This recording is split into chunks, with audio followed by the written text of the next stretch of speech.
చెప్పుకుంటూ రాగలరు ఇప్పటి వరకు. సెప్టెంబర్ లో ఉన్నట్టు అధిగమించాలి. ఇప్పుడు మరి 50 టన్నులు ఏమో సరిపోతే 2,88,000 టన్నులు ఇప్పుడు వస్తే తప్ప మళ్ళీ సెప్టెంబర్ రావాలి రైతులకు ఇవ్వాల్సింది.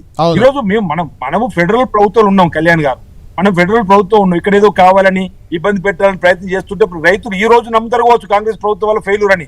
రేపు ఇది నిజంగానే రాష్ట్ర ప్రభుత్వం చేతులు లేదుగా, కేంద్ర ప్రభుత్వం ఇవ్వాలని ఈ ప్రచారం అయిన తర్వాత 10 తర్వాత రైతులు కూడా ఆలోచిస్తారు కదా. మీరు చెప్పాలి ఇది కేంద్రం చేతిలో ఉంది, కేంద్రం నుంచి సరఫరా కావట్లేదు కాబట్టి ఇవ్వట్లేదు, దీనికి రాష్ట్ర ప్రభుత్వానికి ఏంటి సంబంధం, మీరు కాంగ్రెస్ ప్రభుత్వం పైనే బురద చల్లే ప్రయత్నం చేస్తున్నారు ఎందుకు అనేది ఆది శ్రీనివాస్ గారు అడుగుతున్న మాట. ఏంటి యూరియా కష్టాలకు కారణాలు ఏంటి? వ్యవసాయ శాఖ మంత్రి కూడా మీ జిల్లానే, మీ జిల్లాలో కూడా ఉన్నాయా కష్టాలు? కళ్యాణ్ గారు నమస్కారం, ప్యానెల్లో ఉన్న ఇతర మిత్రులకు కూడా నమస్కారం. అయితే ముందుగా మా ప్రభుత్వ విప్ ఆది శ్రీనాన్నకి ముందుగా నేను కృతజ్ఞత తెలియజేసి, ఎందుకంటే యూరియా కొరత ఉంది అనేది ఆయన యాక్సెప్ట్ చేసిండు 10 టీవీ వేదికగా. సో ఇష్యూ ఉందనేది ఒప్పుకున్నాడు. కానీ చాలామంది ఒప్పుకోవట్లే, కాంగ్రెస్ మంత్రులే ఒప్పుకోని పరిస్థితి. ఎందుకు అంటే తెలంగాణ రాష్ట్రం రాకముందు, తెలంగాణ వచ్చిన తర్వాత మనకి విస్తీర్ణం పెరిగింది, ఎరువుల యొక్క డిమాండ్ పెరిగింది. డిమాండ్కి అనుగుణంగా ప్రభుత్వం ప్రణాళిక చేసుకోవాలి. ఆ రోజు కేంద్రంలో ఉంది బీజేపీ ప్రభుత్వమే, ఈ రోజు ప్రభుత్వంలో ఉంది కేంద్రంలో ఉంది బీజేపీ ప్రభుత్వమే. కానీ రాష్ట్రంలో ప్రభుత్వం మారింది. ఆ రోజు బీఆర్ఎస్ ప్రభుత్వం 10 సంవత్సరాలు, తెలంగాణ వచ్చిన తర్వాత 10 సంవత్సరాలు బీఆర్ఎస్ ఉంది, 2 సంవత్సరాలు కాంగ్రెస్ పార్టీ అయింది. కానీ నా క్వశ్చన్ ఏంటంటే 10 సంవత్సరాలు లేనటువంటి ప్రాబ్లం 2 సంవత్సరాల్లో ఎందుకు వచ్చింది అనేటువంటిది ఒక క్వశ్చన్.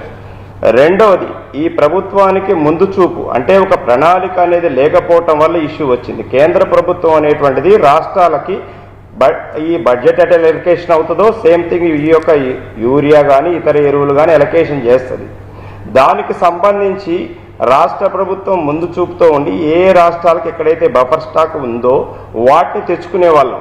గతంలో కూడా అసెంబ్లీలో కేసీఆర్ గారు ముఖ్యమంత్రిగా ఉన్నప్పుడు చెప్పాడు, తెలంగాణ రాష్ట్రం వచ్చినప్పుడు 7 లక్షల మెట్రిక్ టన్నులు ఈ రాష్ట్రానికి అవసరం ఉండే ఎరువులు. కానీ తెలంగాణలో చేపట్టిన సంస్కరణల వల్ల అది భూమి విస్తీర్ణ సాగు పెరగటం వల్ల అది 27 నుంచి 30 లక్షల వరకు డిమాండ్ పెరిగింది రైతుల నుంచి. దాన్ని వివిధ రూపాల్లో తెచ్చుకోవడం అనేది జరిగింది అని కేసీఆర్ గారు ఆ రోజు అసెంబ్లీ సాక్షిగా చెప్పడం జరిగింది.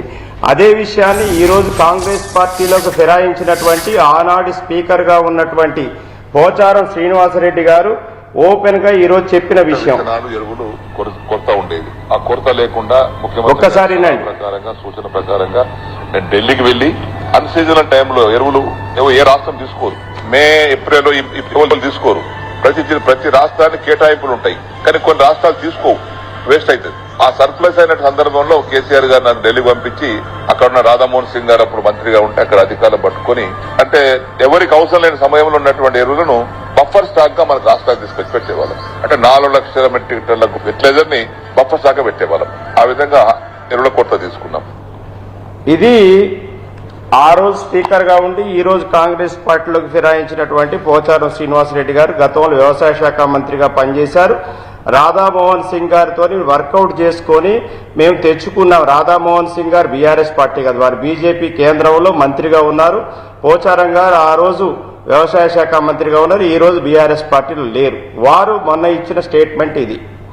రెండవది, రామచంద్రరావు గారు ఖమ్మం పర్యటన చేసిన సందర్భంగా ఆల్రెడీ బఫర్ స్టాక్ ఉంది, కానీ కాంగ్రెస్ వాళ్ళు బ్లాక్ మార్కెట్ కి తరలిస్తున్నారని చెప్పి రామచంద్రరావు గారు ఖమ్మంలో ఆరోపణ చేశారు. దానికి కౌంటర్ గా తుమ్మల గారు కౌంటర్ చేశారు. యూరియా గురించి తెలవని వాళ్ళు యూరియా గురించి మాట్లాడటం విడ్డూరంగా ఉందని వారు చెప్పడం జరిగింది.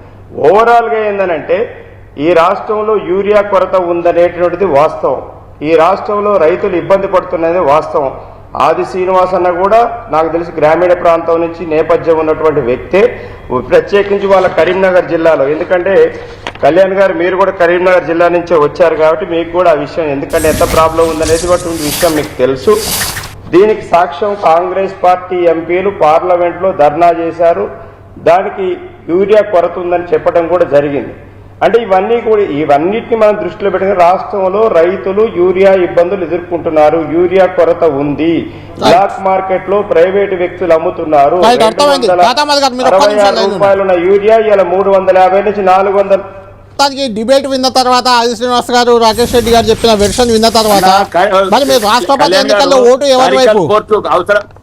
ఉపరాష్ట్రపతి ఎన్నికల్లో ఓటు ఎవరికి ఇస్తారు? 2 లక్షల మెట్రిక్ టన్నులు అడిగారు. కాదండి, ఇప్పుడు కళ్యాణ్ గారు కేంద్రంలో బీజేపీ ఆనాడు ఉంది, ఈనాడు ఉంది, పార్టీ రాష్ట్రంలో మారింది.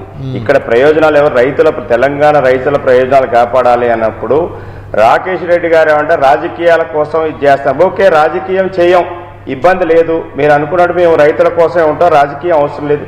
మీరు ఇవ్వరాదని 2,80,000 మెట్రిక్ టన్నులు మీరు ఇమీడియట్గా రిలీవ్ చేయించండి. 8 మంది ఎంపీలు ఉన్నారు. మీరు పోయి మోడీ గారిని వీళ్ళందరినీ కలిసి అయ్యా మా రాష్ట్రానికి ఇంత రిక్వైర్మెంట్ ఉంది, 9 లక్షల చిల్లర మాకు అవసరం ఉంది, ఈ సీజన్కి 5 లక్షలే వచ్చింది, మిగతా అది ఇమీడియట్గా రిలీజ్ చేయండి మీరు చెప్పొచ్చు. ఆ క్రెడిట్ మీరే దక్కించుకోవచ్చు. దానికోసం రాజకీయ ఉన్న వాస్తవం మాట్లాడితే ఉలికిపట్టం ఎందుకు? మీరు దానికి ఎందుకు? ఉన్నదే వాస్తవం కదా. రైతులు ఇబ్బంది పడుతున్నారు, రోడ్లు ఎక్కుతున్నారు, చెప్పులు పెట్టి పండుకుంటున్నారు, తెల్లవారుజామున పోతున్నారు, చలిలో కూర్చుంటున్నారు, వర్షంలో కూర్చుంటున్నారు. మేమంటాం అది కూడా రాజకీయం అయిద్దా? మా జిల్లాలో ఇప్పటికీ ఉన్నది కావాల్సింది 40,000 మెట్రిక్, ఇప్పటివరకు 40,000 మెట్రిక్ టన్నులు కూడా రాలేదు.